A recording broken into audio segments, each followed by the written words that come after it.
Hello everyone, I have been asked to explain how I achieved that lighting system inside my amplifier, and I know that many people that have these spurt box enhancers like to personalize them, they like to decorate them, whether that enhances communication.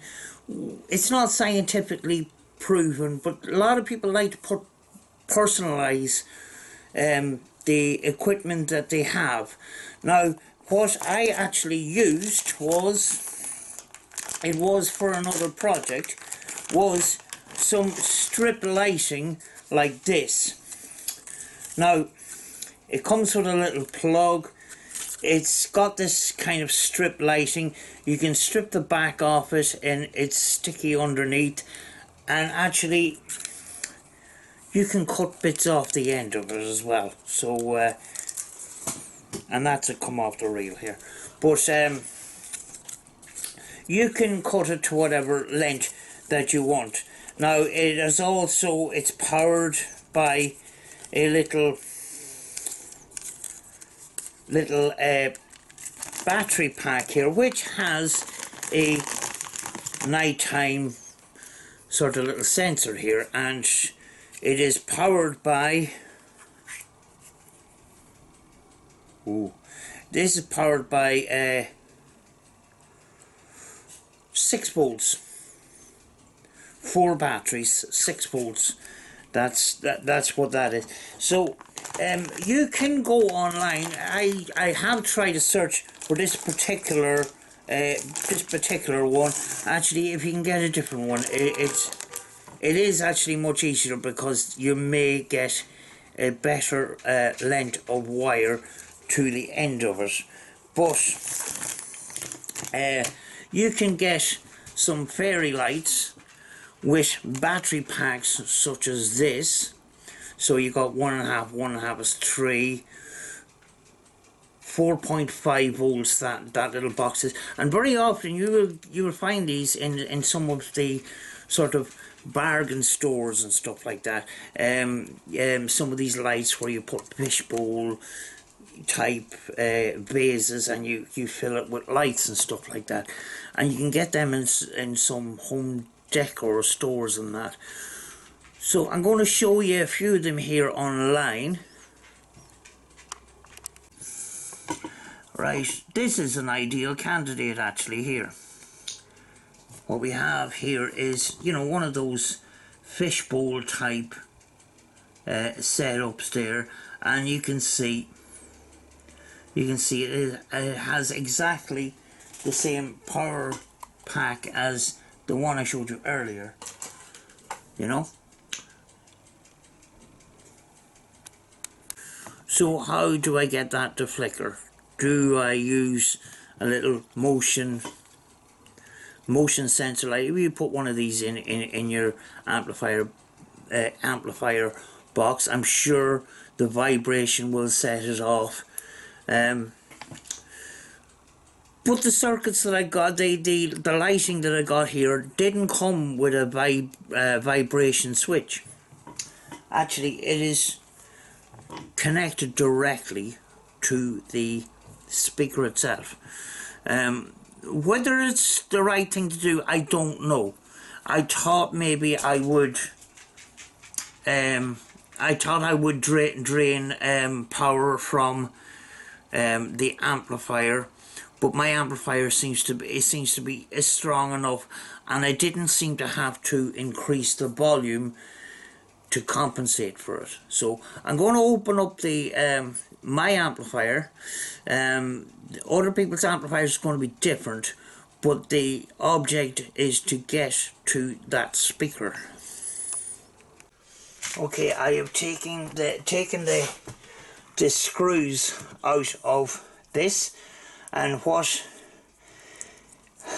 I have lined it up right along here. I'm just going to quickly remove the speaker here and show you the way I've wired this. Right, I have the screws out now.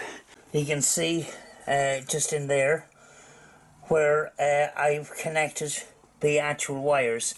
You know, you have a positive and negative polarity. You have a positive and negative polarity to the lighting wires itself.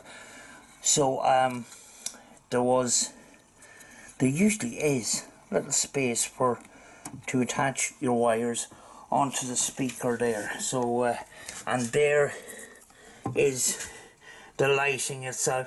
Now I have to do a bit of a neater job than this, but I just put it on temporarily, and because I wanted a perfect square, this piece of lighting going into this hole here, I just taped up with black so it wouldn't be seen, you know. So usually or in many cases you will have to go to get access to the speaker from the back of the amplifier, but in this case getting access is through the front and that, so that's the way that is done.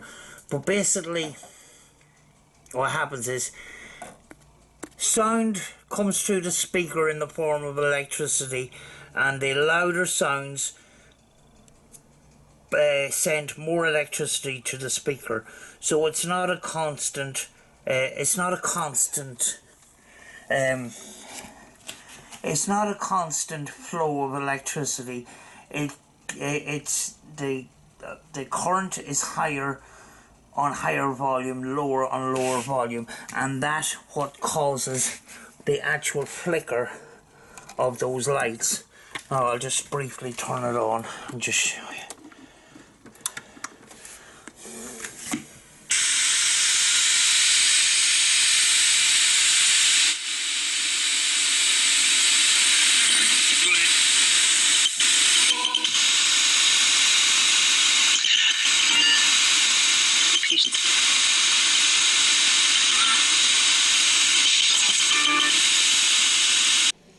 Basically I adopted the same principle as these here are made, and this light is actually connected directly to the little speaker here. So when you turn it on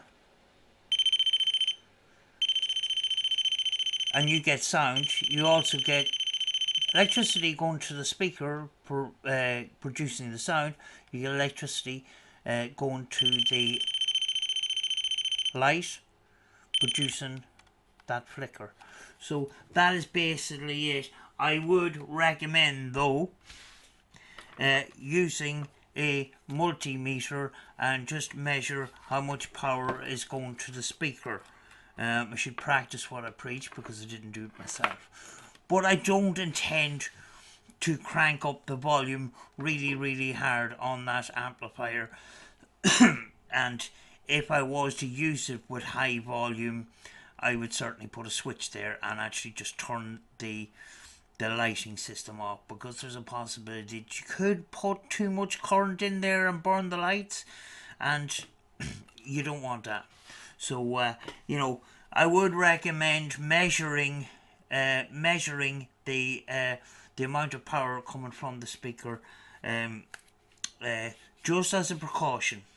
You know, I actually haven't done that myself, but you know, that system seems to be, you know, it's been working for me for a couple of weeks now, and you know, there's no circuit boards, there's no vibration switch have to be added, or no extra. I don't like using loads and loads of battery packs stuck around the outside of a device. It's untidy, and with that, it was a neat way of doing it, just wiring it directly to the speaker.